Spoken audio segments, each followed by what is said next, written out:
Welcome to the Tomb, the 4th round-based zombies map in Black Ops 6.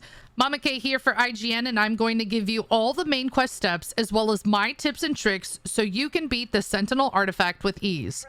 To make the game faster, I'm going to pop 2 Gobblegums, Hidden Power, which increases your held gun rarity to Legendary, and Perkaholic, so I have all the perks. An ASG shotgun works great for the boss fight, or you can use any bullet-based gun. The main quest is divided into 3 components: building the Staff of Ice, upgrading it, and completing 4 different zombie trials. To start building the Staff of Ice, you'll need to advance to round 8. A shock mimic will spawn in, and after taking him down, you'll get the first part of the wonder weapon, a Monocle. Your next step is going to be opening up the map in the Pack-a-Punch machine. You can start on either the left or the right side or the tomb, and after buying 3 doors, you'll enter the temple and see a podium you must interact with. Interacting with this will place the amulet we received from Citadel Daymore. Now, if you haven't completed that main quest, that's okay. You'll receive the amulet in your personal items inventory when you start the game. You can then take the gateway and enter into the Dark Aether Nexus. As you head up the hill, you'll then see the Pack-a-Punch machine. The second part that we're going to collect for the Staff of Ice is the staff. You're going to make your way to the left side of the tombs, and inside the death perception room, you're going to see this bull painting on the wall. Somewhere in the room, there's going to be a purple ether crystal that you'll need to shoot, bringing in an ether trap. You'll need to wait until that disappears, and you're going to continue this process of shooting the crystal. Once it respawns in front of the bull painting, you'll know you have it correct when these Roman numeral like symbols light up on the bull. What you need to do is shoot these symbols in the correct order from 1 through 8. If you're playing in a squad, I'd highly recommend that someone trains the zombies elsewhere. That way you can shoot these symbols and you don't advance the round. Now, if you happen to shoot the wrong symbol, you won't have to start all over. You just need to shoot the correct symbol. Once you've successfully shot all 8, you're going to see a purple orb that spawns in, and this is going to bring in different waves of ether zombies that are going to increase in difficulty as you advance the waves. Now, in order to move from wave 1 to 2, you'll need to eliminate all of the ether zombies. This area is big, so don't be afraid to move around and train the zombies. I would also recommend that you pack-a-punch your gun or increase the rarity, or even get the Juggernog perk. That's going to help you defeat the zombies. You'll initially get zombies, vermin, and parasites, but then it's going to increase to shockwave mimics and doppelgas. The 3rd round will give you armor. If you run out of ammo, there's always going to be an ammo box nearby. Really, the biggest tip for this is keep moving and keep shooting until you've eliminated all of the purple zombies. After you've completed the 5th wave, you'll then be able to collect the staff. The 3rd and final part to the Staff of Ice is going to be the headpiece. You can get this from the Neolithic catacombs on the right side of the map near Deadshot Daiquiri. This is going to be the same exact process as the bull painting. You're going to move the ether crystal until it's in front of the archer. Now, this is going to light up the Roman numeral like symbols. Instead of 8, there's going to be 10. One thing to note is that you can do this as the same time as the bull painting. You can do this one first. The order does not matter. If you're playing in a squad, you can do one while your teammate does the other. It does not matter. You're going to survive these zombie waves again, clearing out all of the purple ether zombies. And once you've completed this, you're going to get the 3rd piece of the staff, the headpiece. After you've obtained both parts of the wonder weapon, you'll head into the Dark Aether Nexus and interact with this wall. You're going to place both parts, and you'll then begin a defend objective for the Staff of Ice. You'll need to eliminate all the zombies. If you need some help, I would use decoys, healing aura, ether shroud, or even kill streaks if you have any dropped. That will help you protect the Staff of Ice because there is a health bar. After you survive that, you'll then have the first part of the Easter egg completed. The next phase of the Easter egg is upgrading the Staff of Ice. What you need to do here is shoot 3 of the purple Aether crystals in less than 10 seconds. This part of the Easter egg can absolutely be tricky because you are on a very specific time crunch. What I like to do is map out where the Aether crystals are so I know exactly which ones I'm going to shoot. There's 2 in the tombs on the left side and 2 in the tombs on the right side and 1 in the middle near the temple. It doesn't matter which ones you shoot, but you just need to shoot 3 quickly. When I shoot the first one, I like to stand back as far as possible. The Staff of Ice does have good damage range, so you don't have to run as far. Now, when I shot this third one, I knew I failed because I didn't get the correct audio line from Archibald. If you fail, just go ahead and shoot the crystals and that will get them to respawn, and then just do a quick walkthrough of where they spawn in again so you can plan exactly which ones you're shooting and when. Now, if you use a Gobblegum, the Wonder Bar, to get another Staff of Ice out of the box, each of your teammates can shoot the different crystals and that will help you as well. You'll know you've done this successfully when you get the line from Archibald: extinguish the flames, froze the crystals. The next part of upgrading the Staff of Ice is to head into the Dark Aether Nexus, and you're going to be looking for 3 runes or purple symbols on the sides of the floating rocks.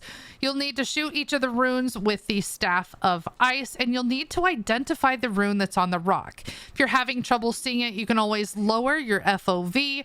In my game, this first one looked like a little glass.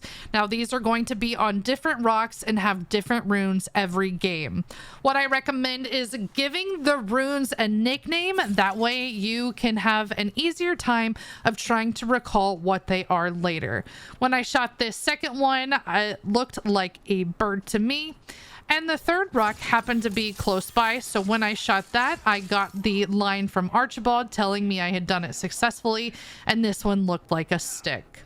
For the next step, what you'll need to do is visit each of the gateways and find which one is closed off. In my game, the green one was closed, but just to double check, here's a look at the blue one and the yellow one. So the symbol door is going to be in the green one. That's Speed Cola. You can take any of the gateways back. It doesn't matter which one, but I'm going to make my way to Speed Cola, and here is the symbol door. You'll need to recall each of your 3 runes and shoot them with the Staff of Ice. It doesn't matter the order. You just need to make sure you shoot the correct one. Now, when you take this gateway, you're going to spawn in on top of a rock, so be sure not to move once you go in. If you fall down, you have done it incorrectly and you'll need to flip the round. However, if you have done it correctly, you'll land on top of the rock and you'll need to interact with the orb. Now, this next step is very important that all of your squad members are present. Everybody has to be here or you will instantly fail it.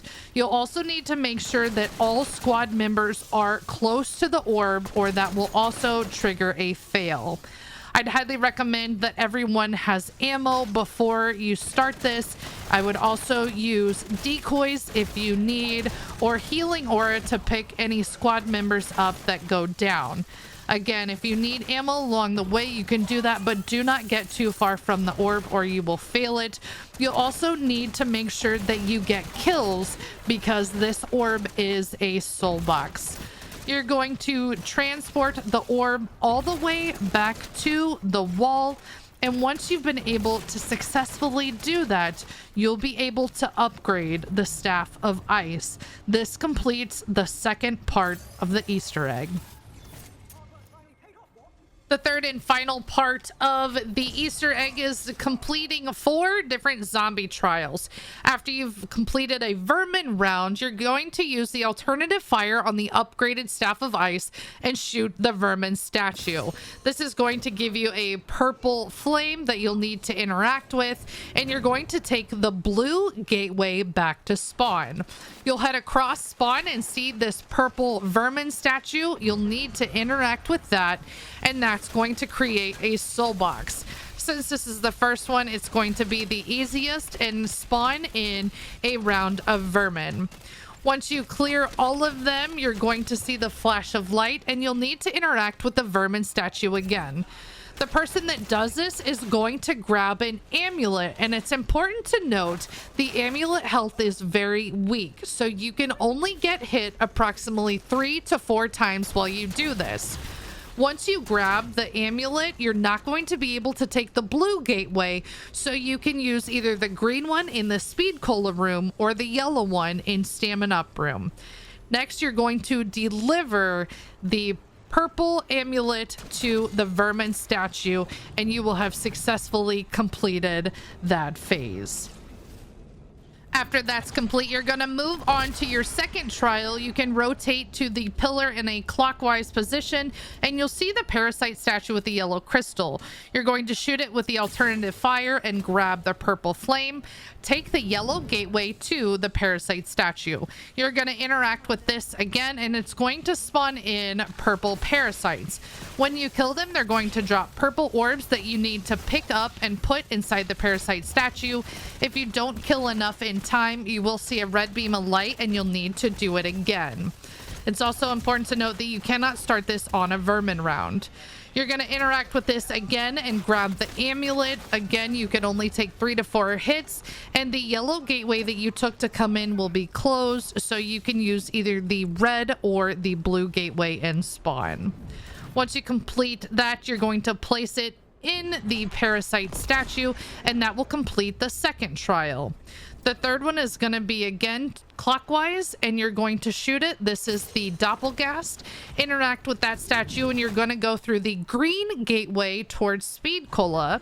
Interact with this, and this will begin the doppelgast statue. Now, as these are supposed to increase, I honestly thought it was pretty easy to shoot the doppelgast. At this point, I would be probably pack 2 if you can. Once you eliminate enough doppelgast, you are going to complete this trial. You'll interact with that to grab the amulet. The green gateway will close. I thought it was easiest just to rotate over to the right side gateway and interact with the doppelgast to complete that trial. After you've completed the third trial, you only have one more remaining, and that is the amalgam. You're going to shoot that statue, take the flame again, and take the red gateway to get to the amalgam statue. You're going to head through the temple down towards the deep excavation site, and there you'll see the amalgam statue. Interact with that, and that's going to spawn in one amalgam. Now, if your squad is able to damage him quick enough, he won't spawn in a shield bubble. If he does bring forth the purple shield bubble, you'll need to shoot the zombies that are powering it, and once you've taken those out, you can resume shooting the amalgam. If you need help, you can use things like a mutant injection if you happen to have one. I wouldn't waste salvage on buying one though. You're going to grab the amulet. The red gateway is going to be closed, so I took the yellow one to get back into the Dark Aether Nexus and place the amulet at the amalgam statue. After you've completed all 4 of these trials, the Easter egg setup is complete. The only thing that's left is getting boss fight ready. You can see this beam of light is now lit up these 4 zombie trials, and you can interact with this circular stone, and that is going to clear the barricade. To get boss fight ready, I would recommend being legendary, pack 3, and having tier 3 armor and whatever perks that you might need. In order to speed this along, I would recommend a couple of gobblegums, including profit sharing and who's keeping score. If you and your squad stand in front of this wall in the middle of the Dark Aether, you can collect extra points from the profit sharing and who's keeping score, as well as each other's salvage. That way it's not spread across the map and you can get there faster. I highly recommend doing boss fights around round 25. I would definitely do them before round 30 because that's when gun damage starts to fall off and things get a little harder. Now, I personally prefer using the dead wire ammo mod for the amalgams, and here's a little side Easter egg for a full power up. To the left of the pack 2 armor is a generator. Shoot that. And then to the right of the vermin statue is another one. Once you shoot that, it's going to give you a full power. Now, I would recommend everyone on your squad uses Aether Shroud. For the major augment, I would run Group Shroud and either Extension or extra charge for the minor augment. After you voted on the boss fight, you're going to make your way upstairs and stand behind a pillar. If you look around the arena, you're going to see the 4 special zombie statues were sitting to the right of the Doppelgast statue. The Sentinel artifact's going to be in the middle, and it's going to have a rotating red laser. You do want to avoid that laser as it does a lot of damage, especially in the later rounds. You can stand behind the pillar to easily avoid it while one team member with the upgraded Staff of Ice shoots a charged shot at the ground. This is going to take out all the zombies so you don't even have to shoot them. When the artifact turns purple, make your way down and shoot it. If you ADS with a shotgun, you'll do more damage. You want to break the artifact before it breaks the vermin statue. Grab the max ammo and head up to continue to the second phase. For the second phase, there's going to be 2 artifacts. Your entire team wants to shoot the right side, the one that's aiming at the parasite. Now, if you break that one, you can then move on and shoot the left one as a team.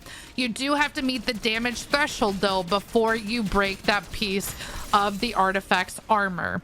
If you're able to get both of those in the same round, you're going to skip phase 3, which is the Doppelgast round, and you're going to move directly to phase 4 for the amalgam. So we've now changed pillars. We're to the left of the amalgam statue, and now we're going to shoot at the artifact that's pointing at the amalgam so it doesn't bring in extra amalgams. Now for these next set of phases, you're going to play downstairs, and this requires a lot of team coordination.